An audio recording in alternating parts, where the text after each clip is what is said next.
Hello and welcome to Can imports hurt your build and speed and size? The short answer is yes. So for anyone who is not up for the full talk, it's yes. And we will show you in that specific details what is it that can hurt. So I'm Vojtech Mašek. I'm from Czech Republic. I was born in Slovakia. And I own a small company in Czech Republic. We specialize on Angular, on performance, on Speaker. We organize a meetup in Czech Republic. It's called NG Beer because we take Angular and beer very seriously there. And yeah, it's a very fun meetup. Let's start with a little bit of history. We do not have full time to do the quiz, so you can guess the year. But you know, let's do it quickly. So these are the pictures. What year this could be? It's Bitcoin, Michael Jackson died, Obama was elected president. We had the first pandemic of this century. It was 2009. In this year, something else also happened. It was beginning of the CommonJS. So CommonJS was developed at first. This was the year where it really started with JavaScript, you know, to be taken seriously. So with Node.js, there was this CommonJS thing where you could suddenly start requiring files. It was very interesting times. So there was this special variable called export that was introduced, exports, and there was even more special thing called require function. To this day, it haunts developers. I agree. I hope it was not due to CommonJS. But yeah, the CommonJS thing was very interesting because it was the first time that people really started treating the whole ecosystem seriously, and it was very easy to actually start developing things for the server and for the browser. Even though it wasn't really meant for the browser yet, the whole technology was basically made for working at the server. It was even like the CommonJS name wasn't so common back then because it was initially called server.js. Okay, I can continue without slides, but it will be a little bit of your loss. So how the CommonJS works. The file is required. You have to really wait until the file is physically made available for you, and it is done in a way that file is first executed, and the whole system just assumes everything is there, that everything is physically present in a file system. Yeah, it was designed for the server side. That's the reason why it's like this. It just assumes every file is able to be accessed at the time you actually need it. It doesn't check in advance. So everything is available locally, and require is a blocking function. The whole operation is blocking. It will physically wait until the thing is done, and that's also what we see in the browsers. If we would compile to CommonJS, that it would block the whole operation until the file is physically downloaded. So we have another year here. It's a little bit more complicated. There was this big G20 summit. There was Pluto was not confirmed to be a planet. Yeah, the FIFA was a corrupt organization, as it still is. So it was year 2015. Much better year for JavaScript because it's when the ES6 and ES modules were introduced. It's the first time we actually see the modules in JavaScript properly designed. We get import-export top-level keywords. We got the whole thing designed to work in a browser, so it's asynchronous now, and we have full support of ESM that shipped in 2020. So it took 5 years to get a serious adoption from Node. Now everything is awesome. We probably all of us now use it daily, but yeah, it took us a while to get there. So how does it work? Internally, it basically has top-level awaits for all imports. It waits for the imports on top level in promise-like structure. There is this dynamic import function introduced, which you probably all know because we use it for routing in Angular, and this is what you can either conditionally or at runtime import modules, which is great. And finally, all modules are only executed once. Never it happens that module would be executed multiple times. It's only once. It's all designed that way. So there is this interoperability problem. What is the problem? It's one of the biggest divide of the JavaScript community right now, because ESM is fine to import CommonJS, but CommonJS cannot import ESM that easily. You have to wrap it in dynamic import or do other crazy things. People who already played with that are probably both like me or gone crazy. I don't know. It's not very easy, but eventually you can do it. You are still facing some problems. One of the biggest problems is dual package hazard. What is it about?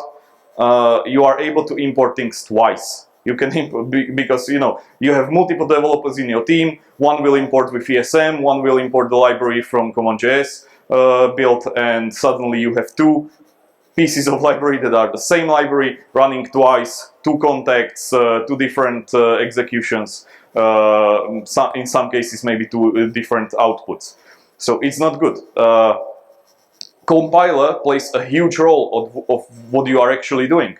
So you have to realize, what am I using? Do you know what you are using right now? Do you write a CommonJS code or do you write ES modules in Angular? Do you know?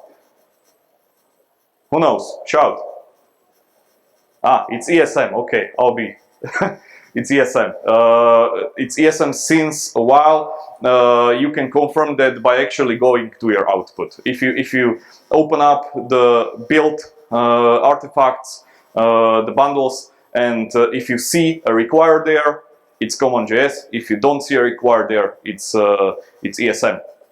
So ESM is slower for larger applications. Why is it? Well, because entire module graph needs to be loaded when using the statement or awaiting import. What does it mean? It means that your application needs to know about everything that can be potentially imported. It just has to know. It's all compiled, it prepares everything, and these things are then lazy loaded and returned as promises usually. So, because it's slower, why is it slower? Well, it's slower by design, which is like very weird. Why would you design a system slower because you want it like that? Well, because it actually enables multiple features.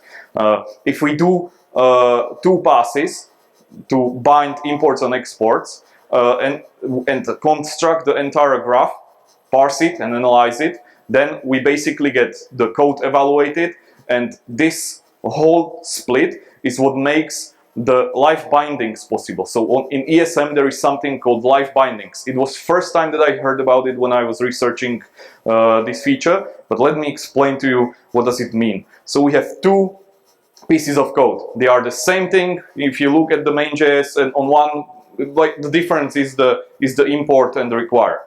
Yeah, but up there you see there is a counter in ESM.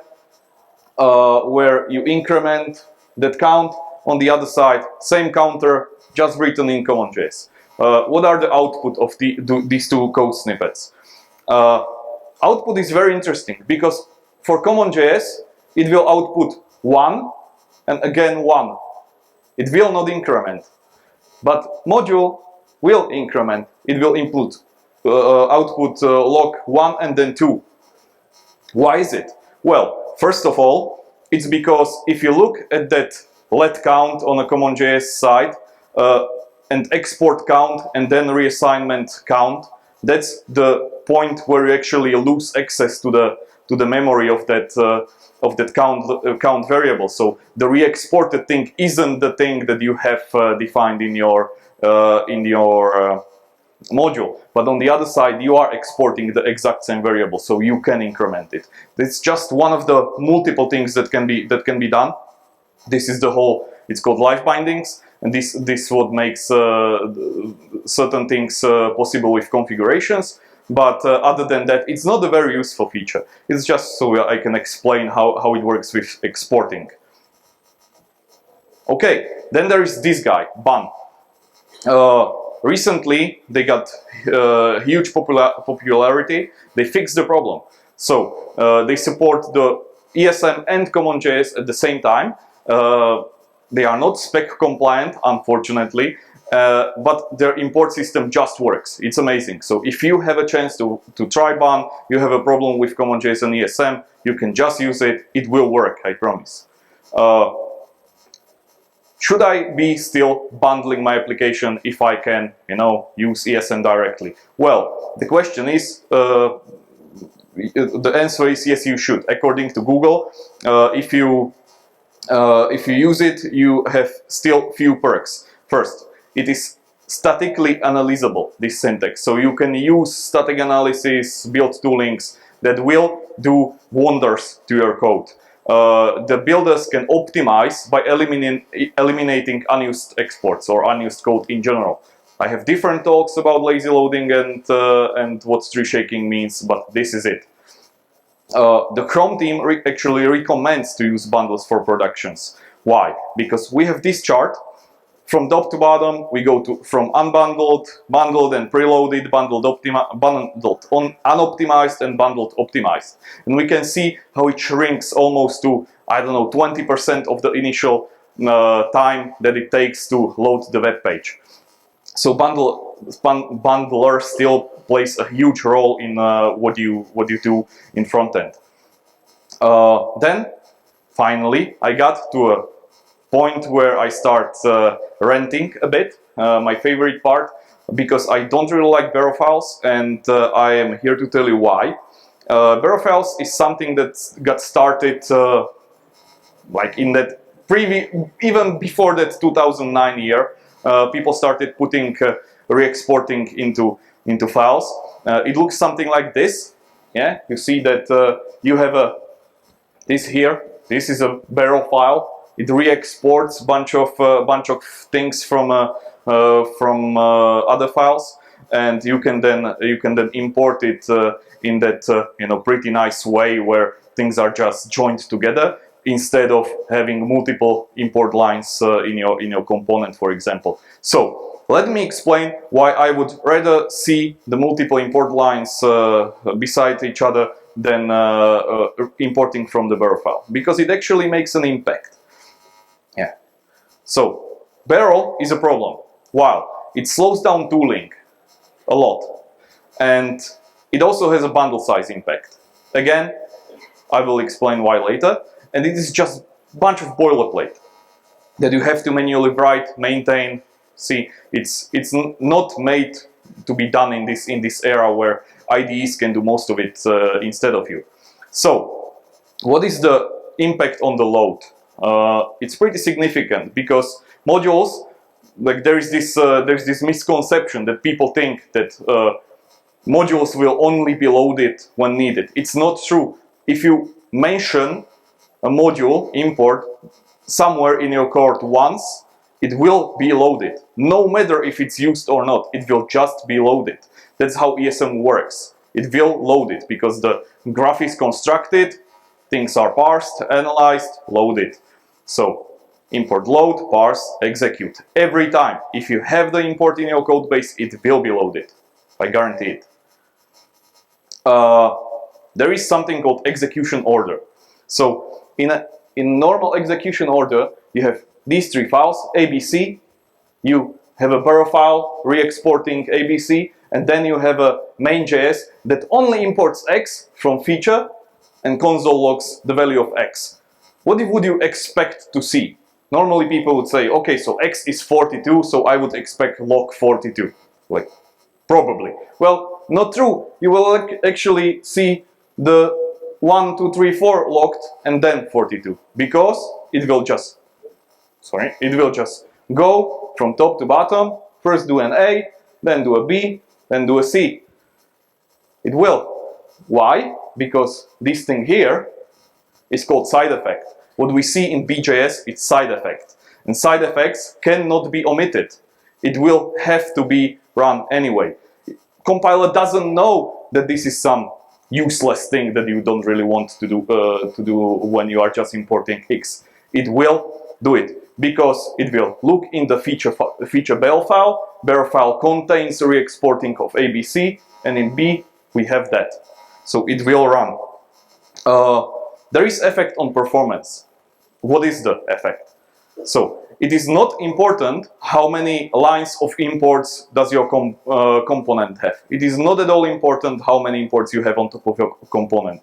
Why? Because visually you collapse it. Your IDE will probably never, in normal situation, never show you imports. You don't really read it often. It gets optimized automatically.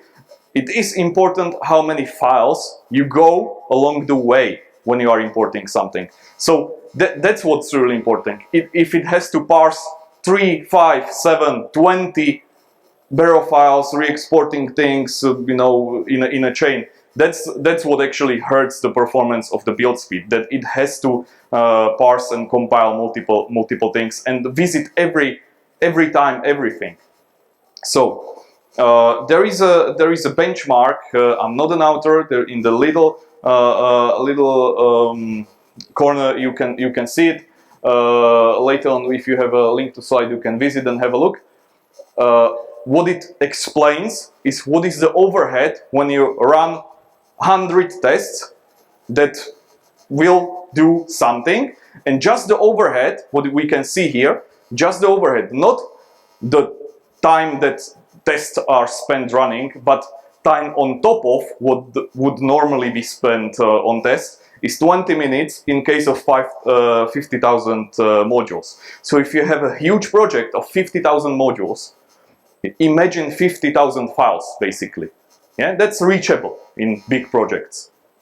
So you get 20 minutes overhead on top of what your tests are normally running, just because of the barrel files. So if you skip them, for example, for jest, you will write jest without re-exporting everything in barrel file, or not only jest but also Cypress, whatever tests are running in that context, it will be much faster, significantly. You can notice this. This is even a case for if you have an ESLint in your project. You can start notice that ESLint starts getting really slow at some point. It's because of this. So, what is the effect on the bundle side itself?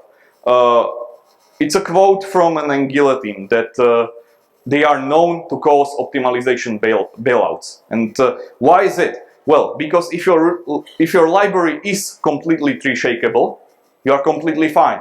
If you can tree-shake everything in your lib, you have nothing to worry about. But the problem is that your library probably isn't fully tree-shakeable, because you are not writing it in that way, or you are making mistakes. I've seen many libraries. So review and optimize your imports manually. You are the best one to do that. Don't just let compiler do its things, because compiler is assuming. It doesn't know your application. It does a lot of assumptions. It's a very dumb tooling. So once you put effort to optimize imports, it doesn't do these assumptions. And I have it explained here. If you put enough things together into huge files and huge modules, at some point the compiler will just give up. Well, in graph theory, in mathematics, you would normally wait. If you would want to get to a best solution ever, you could calculate it. You could spend hours doing it. You would for sure get there. But compiler has what, like 7 minutes maximum that you want to spend on doing something, and then it just outputs whatever is the best result. Most of the time, it's not the best result that you could do or you could architect. So be the architect of your own code. Don't make compiler do unnecessary things, because then it's not spending time where it would be better off. What is the conclusion? Having some barrel files is not a problem. If you have 10 of them in code base, not a problem. Don't carry. If you have 100, still not a problem, don't care about it. But if you have bell file for each library and each folder and each subfolder, then imagine that if you do one import from somewhere, it has to go through what? 8 hops to get to that code, and now multiplied by 1,000 or 10,000. That's what you are getting. It is parsing each of that code, and in each of that files there are unnecessary things that don't belong together, and compiler thinks, oh, this programmer, a great human being, is putting pieces of code together, so they must belong together. Well, they are not. You are making it seem that way. Compiler is making assumptions. It can end badly with huge bundles. So it should serve a purpose of API restriction. That's how it can be used today. NX entry files, good enough way how you could be doing things, but there are of course ways how you can do it even better with enforcing boundaries between libraries, or making libraries, you can make one library called my library private, other one can be called my library, and you can create a restriction that only my library can import from my library private, no other. That's even better than having a barrel file API restriction. So excessive is what leads to a serious slowdown. Don't excessively use it. Yeah, test runners are especially affected, linters, build speeds in general. What is the final conclusion here? Always use bundlers. Rely on them to do their job properly, but help them out with architecting your code better. Start every new project in ESM. Don't ever start project in CommonJS. Ditch bar files mostly. Like if you tomorrow come to your job and you will see one, get rid of it. And as a bonus, I can tell you to start sorting your imports. There is this great plugin from Trivago to Prettier, and yeah, you should install it and start sorting your imports, because that's the best thing you could do, have a sorted import. There are no conflicts then. Thank you very much. There is a link for the presentation. That was it. I hope it was good.